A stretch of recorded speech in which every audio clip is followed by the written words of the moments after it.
I'm gonna show you some of the detail work on the blue egg because there are a few techniques to do just on this one piece, and that should cover pretty much the whole project. If you have questions that I don't show you, please reach out and I'm happy to film more. Once you're done painting the letters, I think it was just the H, E, and the R, this darker blue, then you're gonna take the same sponge and you're going to bounce it up and down on a clean part of your cardboard. This is all dry, so make sure that you're not mixing your paint.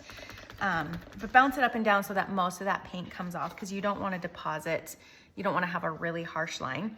And you can either just very lightly bounce, or you can even just wipe around the edge of your blue of the egg, and it just creates like a nice shadow or outline. And then that finishes the outline, if you can even see it on the camera. It's subtle, but it makes a big difference just for that little detail work. Then when that's done, let's get our white paint. To create the bigger circles, you can like use the end of your paintbrush. You can use a paintbrush and do a circle, but I did include this little finger dauber. So you're just going to dip it into your white paint, and then I like to dab off onto the side of a clean end of the cardboard. Not hard, because you still need paint on there, but I don't want it dripping. Otherwise it's just gonna get really messy. And then I like to start at the top of my egg, and then I'm just going to press down, and that creates a nice, perfect little circle. Then I'm just gonna kind of soak that paint up there, and then I will do the bottom, middle, dip into my white paint, kind of dab a lot of that off. And then I am going to just put a daub right in the middle. Even though this is gonna get covered, this will kind of help me visualize keeping my polka dots even, but it makes it look random without being messy. Then I'm just gonna go in the middle, in between these dots.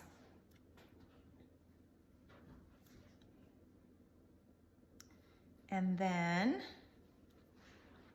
I would go over here and here. I'm not worried about those because they're gonna be covered. And then I'm just gonna go into the middle of these dots. And it would normally be there and here. And then we go straight across here, here,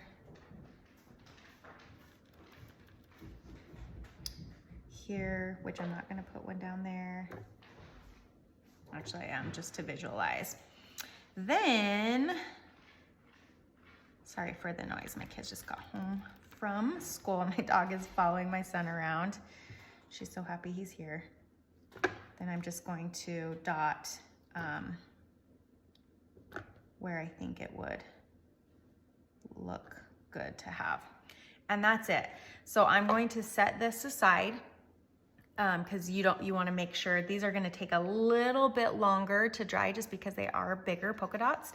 So be really careful and set that aside out of the way so that you don't smear it on accident. Then I also polka dotted the lighter blue color on my pink egg. I'm looking for the light blue because I put it away. I'm just gonna use the top of the cap. So if you don't have one of these daubers, this is what I use. It just makes it a little bit easier. You can use the back end of your mini paintbrush and it works just as good. But I'm going to show you how I randomly put my polka dots. So I like to do the top, same thing as I just showed you with the dauber, and then the bottom, and then the middle, and then in between each dot, And then I'm gonna go all the way over. All the way over. And then go in between. And this will kind of show you why I still polka dot, even if it's in a stripe where it's not gonna show. It just helps me visualize and maintain like an equal distance. Let's go. As I was talking, I got a little confused, but I'm back on track.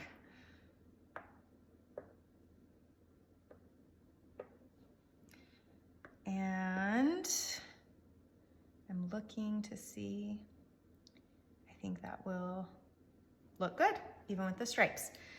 Okay, one more, I was like, there was one more technique I want to show you.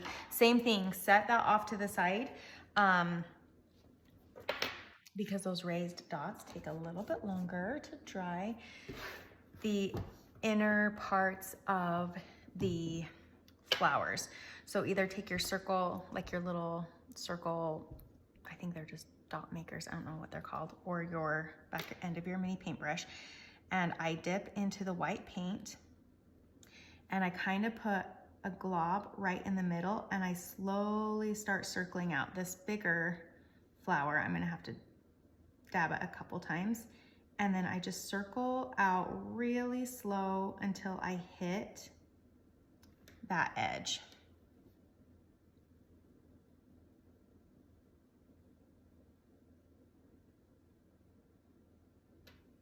And then I kind of tap it so that it gets a little bit even.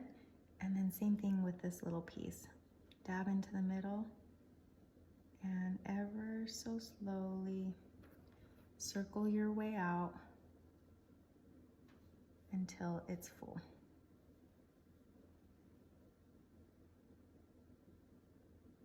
Okay. And I use my dabber or the dot thing anytime that you see polka dots, like I have, where is it? The bunny ears. So I got these on the inside of the ears. When you see a swipe, you can either, with your mini paintbrush, dip it into the white and swipe it down, or I prefer a white marker or a white paint pen for my swipes, just because it's so much easier. And then for the dot, I do use my circle dauber just because it will show up a little bit more. And I'm trying to think if there's any other techniques I need to show you. I don't think anybody needs to see the splatter. I use my mini paintbrush. I get it a little bit damp, dip it in the white paint, and flick it with my finger. If you need a video for that, please reach out and I will tag you in. There have been several videos for that. And I will finish this up, put it together, and then I'm gonna come on when it's time to put the bow together so you can see how that's done. Okay, I think almost everybody who got the store hanger had me paint it for them. I believe the ones that ordered the DIY kit either didn't, or had the wood cutouts only, or you just wanted no bow. So I'm assuming you have your own ribbon, or you're just gonna go and buy a bow. I know there are pre-made bows like Walmart, Hobby Lobby, Joann's, they sell super cute pre-made bows.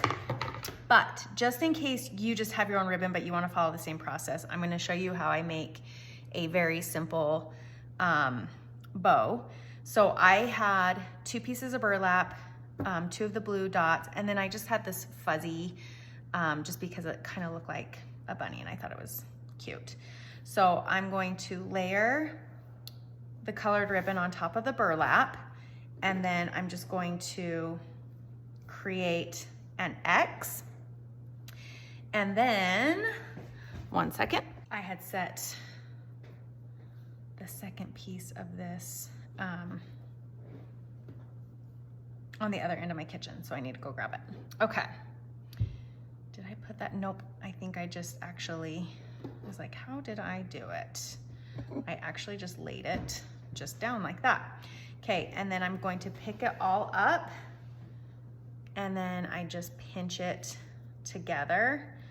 I should have trimmed these down before I even did this because this is like double the length it needs to be. But then I'm gonna take my twine and I'm gonna try to put it in the middle so that I have equal lengths hanging down like this, because you're going to want enough to tie a knot around your door hanger, like the hole, so that it stays.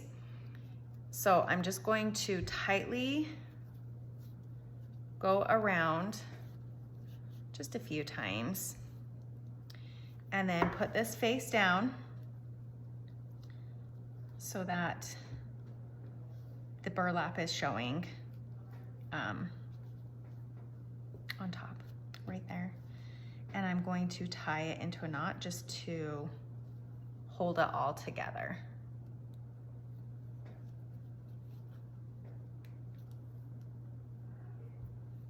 I tie it fairly tightly too. Okay.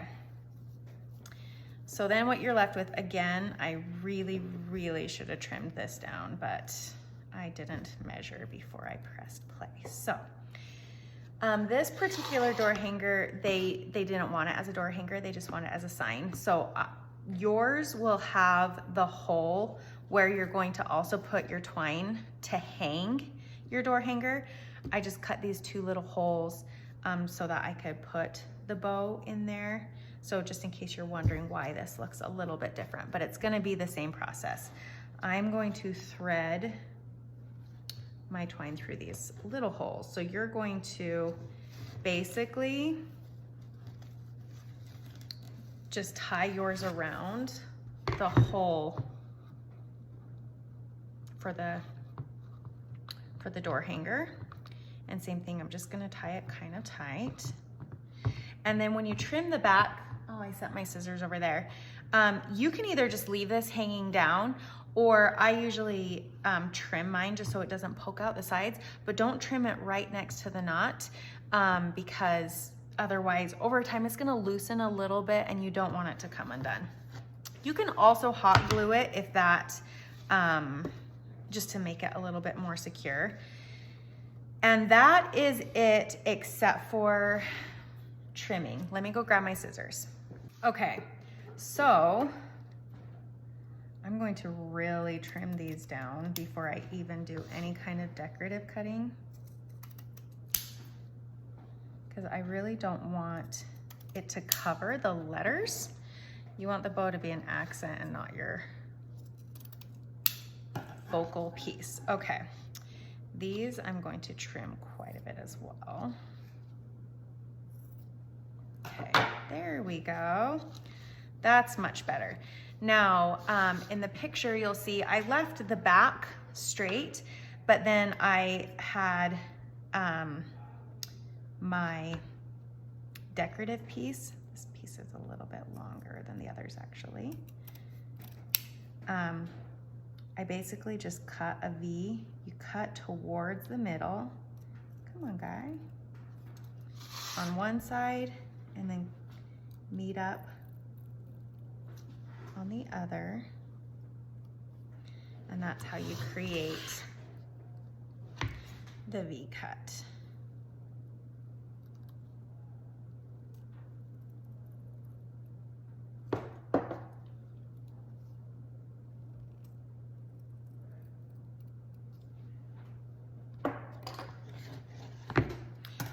And then I'm just gonna do the other two sides, and then that's it. If you have any questions on any other step, please reach out and I'm happy to help.